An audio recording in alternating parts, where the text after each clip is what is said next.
The moment that changed everything happened on a Thursday morning in December when my courtroom doors opened and in walked someone who'd built fame by pranking, fighting, and treating ordinary people like props for content. Jake Paul, 27 years old. YouTube megastar with 20.7 million subscribers. Professional boxer with a 9-1 record. Co-founder of Team 10. Net worth estimated at $80 million from social media, boxing purses, merchandise, and cryptocurrency schemes that left thousands of his young fans broke. He walked in wearing a custom Gucci tracksuit worth $4,500, diamond studs in both ears probably worth $75,000 total, and a chain around his neck with a huge pendant that spelled problem child in diamonds. Behind him came his entourage, 4 attorneys from a Los Angeles entertainment law firm that specialized in keeping influencers out of trouble, 2 bodyguards, his manager, a social media coordinator filming everything for his vlog, and his girlfriend, also an influencer, documenting the whole thing for her Instagram story. But sitting in the gallery, looking small and afraid, was someone who represented everything Jake Paul's world ignored. Dorothy Williams, 67 years old. Hotel housekeeper at the Ritz-Carlton in Miami for 34 years. Grandmother of 5, a woman who'd cleaned thousands of rooms, worked through arthritis and back pain, never missed a day, never complained. She wore her work uniform, simple and clean, her hands showing decades of hard labor. Her left arm was in a sling from where Jake Paul had shoved her into a wall 3 weeks ago. Her face still had fading bruises from where she'd hit the floor. The charges were aggravated assault on an elderly person, battery, criminal mischief, and disorderly conduct. According to police reports and hotel security footage, Jake Paul had rented the presidential suite at the Ritz-Carlton for a week-long party. Noise complaints came in daily. Property damage mounted. On the 5th day, Dorothy had arrived to clean his suite at 2 p.m., the scheduled time, using her master key after knocking repeatedly with no answer. She'd walked in to find the suite destroyed, alcohol everywhere, furniture broken, walls damaged. Jake and his friends were still there, some passed out, others awake and immediately hostile that a housekeeper had entered. When Dorothy explained she was just doing her job and would come back later, Jake had exploded. He'd screamed at her about privacy, about disrespect, about how he paid $15,000 a night so he owned that space. When she tried to leave, he'd grabbed her arm, shoved her against the wall, and pushed her toward the door. She'd fallen, hitting her head on the marble floor. Then Jake had filmed her on the ground, laughing, asking his friends if they saw how dramatic hotel staff were, saying this would make great content for his vlog. Hotel security arrived within minutes. Police arrested Jake 2 hours later. And now he stood in my courtroom, a 27-year-old who'd made millions filming pranks and stunts, who'd become a professional boxer despite having no amateur background, who'd convinced millions of teenagers that being loud and aggressive made you successful. He clearly believed his subscriber count, his boxing record, his wealth, would make this disappear like all his other legal troubles had. What I did in the next 35 minutes didn't just shock the courtroom. It went viral across every platform, split YouTube's creator community down the middle, sparked debates about influencer accountability, and proved that in America, when the system works correctly, no amount of subscribers, no amount of viral fame, no amount of fanboys defending you places anyone above the law. If you believe YouTube fame doesn't give you the right to assault elderly workers, that influencers need to be held accountable just like everyone else, that judges must defend those without platforms against those with millions of followers, hit that subscribe button right now because what I'm about to do will restore your faith that even internet celebrities face real consequences. Mr. Paul, I began, and immediately I noticed he wasn't paying attention. He was holding his phone up, clearly filming himself in my courtroom, making faces at the camera, probably going live on Instagram. Mr. Paul, put the phone away. You're in a court of law, not making a TikTok. He looked up, smirked, and made a show of turning off his phone slowly. Yo, Your Honor, my bad. Just keeping my fans updated. They care about what happens to me. You know what I'm saying? Mr. Paul, your fans can wait. You're charged with aggravated assault on an elderly person, battery, criminal mischief, and disorderly conduct. How do you plead? He stood casually, hands in his pockets, that trademark Jake Paul confidence on full display. Not guilty, obviously. This whole thing is blown way out of proportion. That housekeeper walked into my room without permission. That's like breaking and entering or whatever. I reacted to protect my privacy. She fell because she was being dramatic. Old people fall all the time. And now the hotel is trying to make me pay for some furniture when they're the ones who gave me a damaged room in the first place.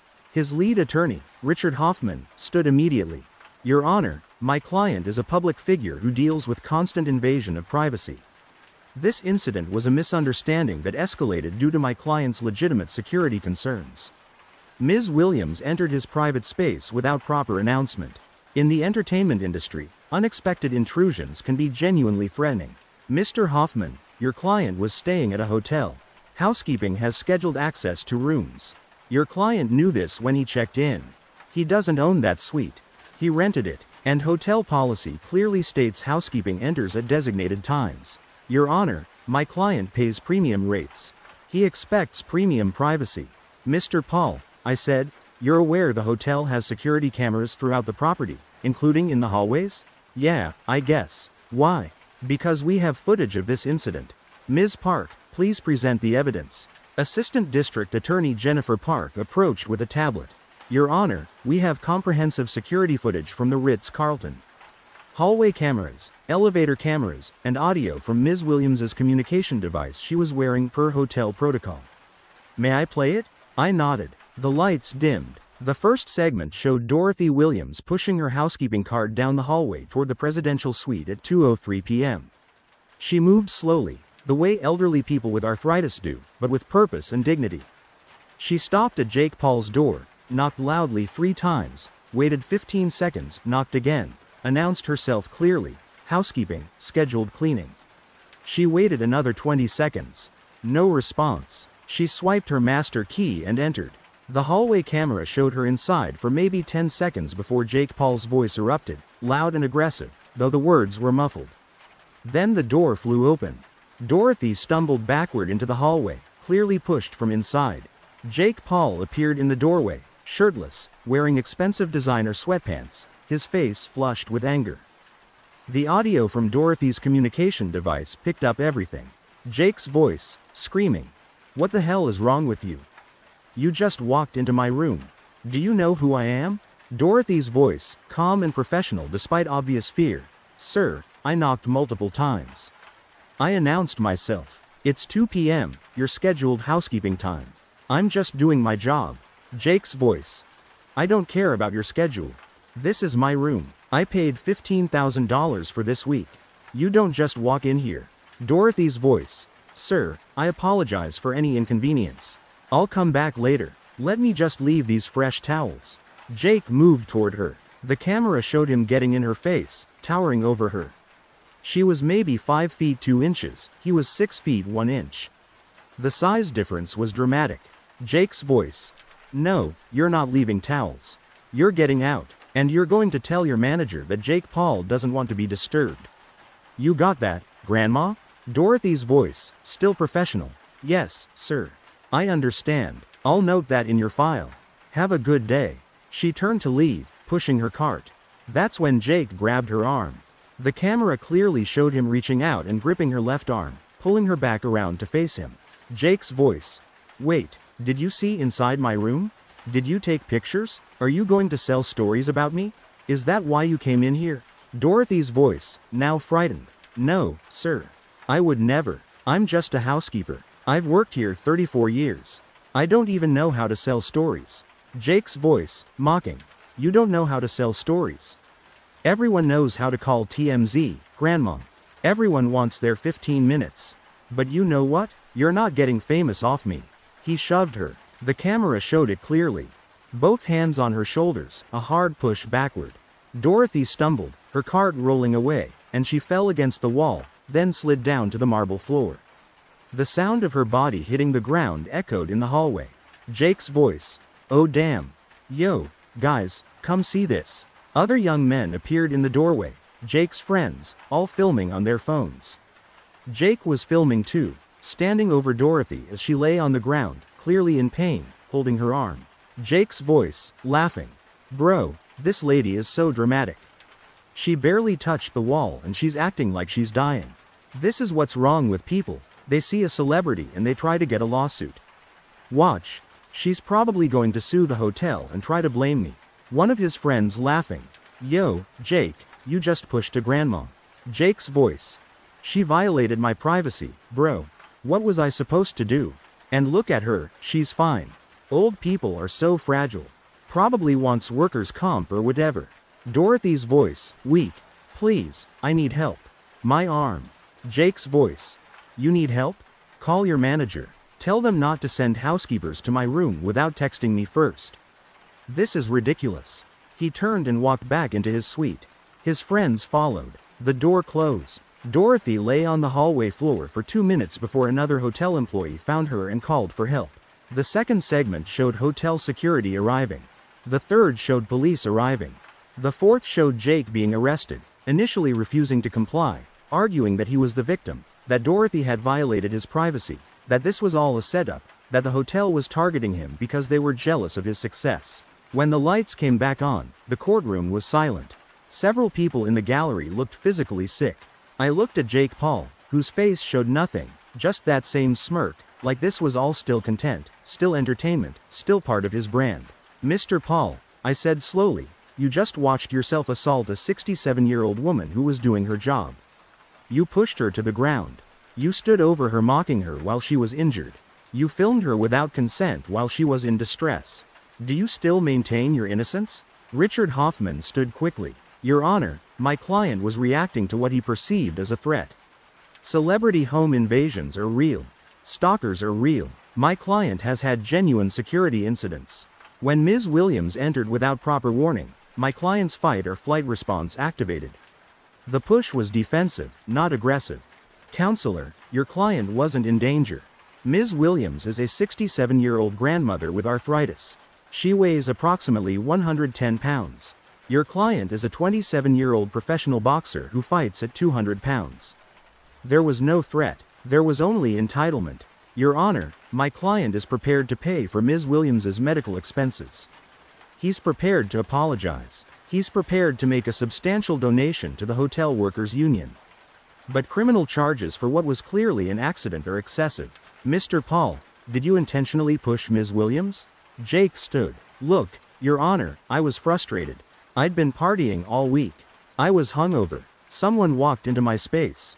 I reacted. Did I mean to push her that hard? No. Did I mean for her to fall? No. But she shouldn't have been in my room. The hotel should have better protocols. This is partially their fault. So you're blaming the hotel? I'm saying everyone has some responsibility here. I'm not saying I'm perfect. I made a mistake. But she also made a mistake by entering without better communication. Mr. Paul, she knocked. She announced herself. She waited. She followed every protocol. You were passed out drunk and didn't hear her. That's not her fault. He shrugged. Hotels should text guests before entering. It's 2024. Everyone has phones. A simple text would have prevented this whole thing. Ms. Williams, please approach. Dorothy Williams stood slowly, using the gallery bench for support. She walked forward, her left arm still in the sling. Up close, I could see she was even smaller than she appeared on camera. Frail. The kind of elderly woman who'd worked hard her entire life and whose body showed every year of that labor. Ms. Williams, tell me about your experience. She spoke softly, with a slight Jamaican accent, the careful English of someone for whom it was a second language. Your Honor, I came to America 40 years ago from Kingston. I started working at the Ritz-Carlton when I was 33 years old. I have cleaned rooms for movie stars, for presidents, for billionaires. I have always been professional. I have always been respectful. I have never had a guest hurt me like this. Her voice cracked slightly. That day, I did my job like I do every day. I knocked. I waited. I followed every rule. When I went inside, the room was destroyed. Bottles everywhere. Furniture broken. It would take me 3 hours to clean. But I didn't complain. That's my job. When Mr. Paul came to the door, I apologized for disturbing him. I offered to come back. I was polite. I have 5 grandchildren. I know young people sometimes party. I wasn't judging. I just wanted to do my work. Tears filled her eyes. But he grabbed me. He pushed me so hard. I felt something tear in my shoulder when I hit the wall. When I fell, I hit my head. I was so scared. And then he stood over me with his phone, laughing. Making jokes. He called me dramatic. He said I was trying to get famous from him. Your Honor, I'm 67 years old. I don't want to be famous. I want to work. I want to take care of my grandchildren. I want to retire in 3 years and move back to Jamaica to be with my sister. That's all I want. But now my shoulder is damaged. I've been on leave for 3 weeks. No work means no money. The hotel is paying for my medical care, but I don't know if my shoulder will heal enough to do my job again. Housekeeping is physical work. If I can't lift, I can't work. If I can't work, I can't help my daughter with rent. I can't help pay for my grandson's medication. He has asthma. She looked at Jake directly. Mr. Paul, I watch young people on my granddaughter's phone sometimes. I see the videos. I see people doing crazy things for views. I don't understand it, but I know you're famous. You have millions of people who watch you. My granddaughter watches you. She thinks you're funny. When I told her what happened, she didn't believe me at first. She said Jake Paul wouldn't do that. She said you're a good person who just makes jokes. But then she saw the news. She saw what you did. And she cried. She said she felt stupid for liking you. She's 12 years old. You hurt me, but you also hurt my granddaughter's heart. Because she looked up to you. And now she knows that someone she admired thinks people like her grandmother are jokes. Are worth laughing at when they're hurt. The courtroom was absolutely silent. Several people were crying. Even some of Jake Paul's team looked uncomfortable. I looked at Jake, who was scrolling through his phone again, apparently checking comments on his social media, completely disconnected from Dorothy's testimony. Mr. Paul, put the phone away. He looked up with that practiced innocent expression influencers perfect. Your Honor, I don't care. Put it away now. He pocketed it with visible annoyance. Mr. Paul, you heard Ms. Williams's testimony. She's a grandmother who's worked for 34 years. You injured her. You mocked her. You filmed her pain for content. And your response is to check your Instagram comments. What do you have to say to her? Richard Hoffman stood. Your Honor, my client would like to make a statement. Jake stood. He took a deep breath, and when he spoke, his tone shifted into what was clearly a rehearsed apology he'd probably used dozens of times for other controversies. Look, Ms. Williams, I'm really sorry. I was going through a tough time. My boxing training was stressful. I was dealing with a lot of hate online. I wasn't in a good headspace. When you came into the room, I overreacted. I shouldn't have pushed you. I shouldn't have filmed you. That was wrong. I take full responsibility. I'm willing to pay for your medical bills, your lost wages, whatever you need. I hope we can move past this. It sounded sincere. It probably would have worked on his teenage fans. But I'd been a judge for 30 years. I knew the difference between genuine remorse and damage control. Mr. Paul, that sounded very rehearsed. Do you actually feel bad, or are you sorry you got caught on camera? His mask slipped for a second, annoyance flashing across his face. Your Honor, I apologized. What more do you want? I want genuine accountability. I want you to understand that Dorothy Williams isn't content. She's not a prop for your vlog. She's a human being whose life you've damaged. But I don't think you understand that. Because to you, everyone is either a fan, a hater, or content. You've built a career treating people like things. Jake's jaw tightened. That's not fair. I've done a lot of good. I've donated to charity. I've inspired millions of kids to chase their dreams. One mistake doesn't erase all that. Mr. Paul, you've had multiple arrests, multiple lawsuits, multiple incidents of property destruction, noise violations, and assaulting people. This isn't one mistake. This is a pattern. Stand up. He stood, and I could see the calculated confidence returning. He thought this was just another situation where he'd pay some money, make an apology video, and move on. Mr. Paul, you're 27 years old.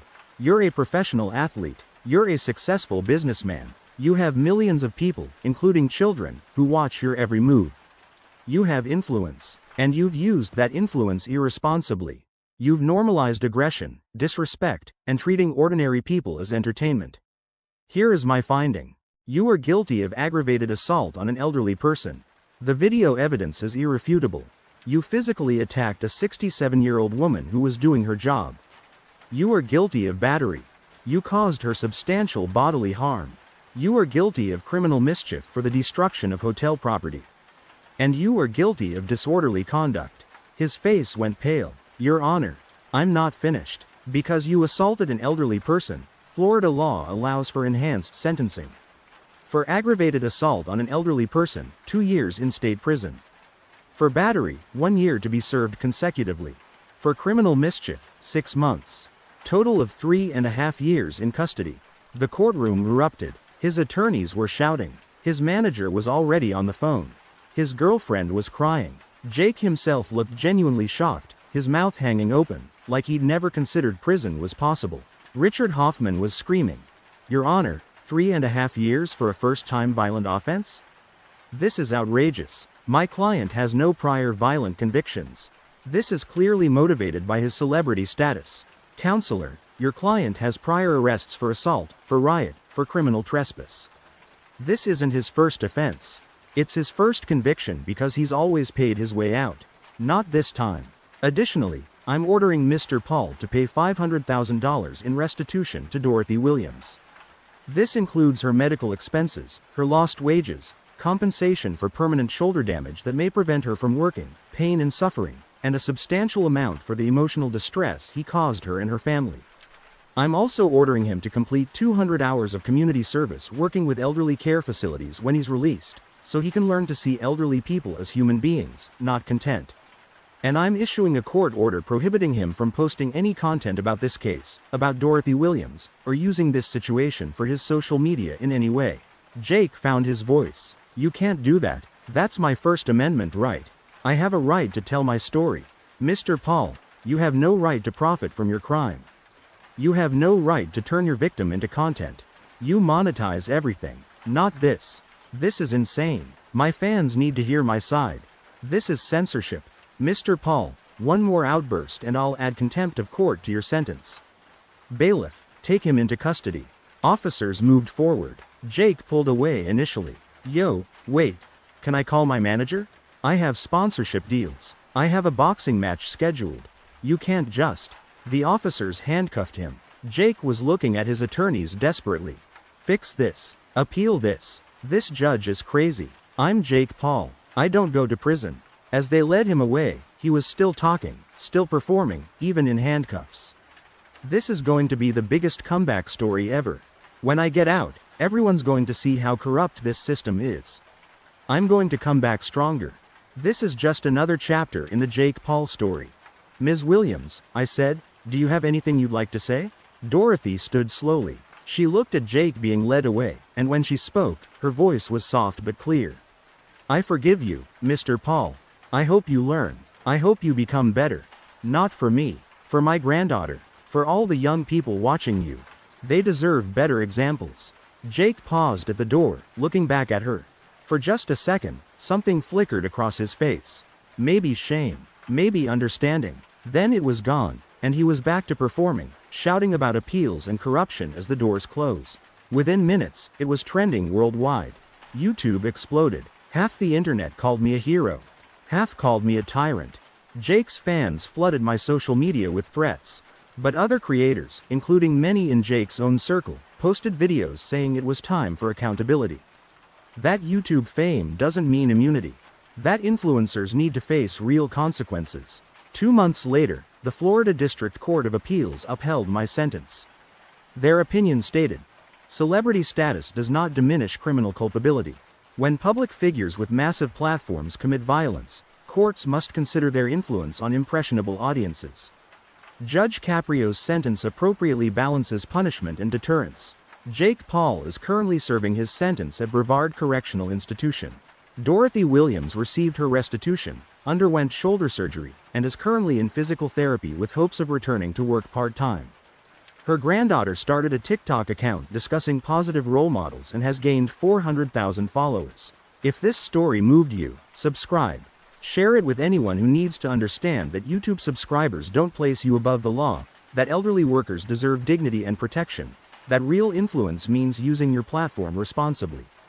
Jake Paul used his fame as a shield in my courtroom. I gave him 3.5 years in prison and proved that in America, no one, not even a YouTube star with 20 million subscribers, is above accountability.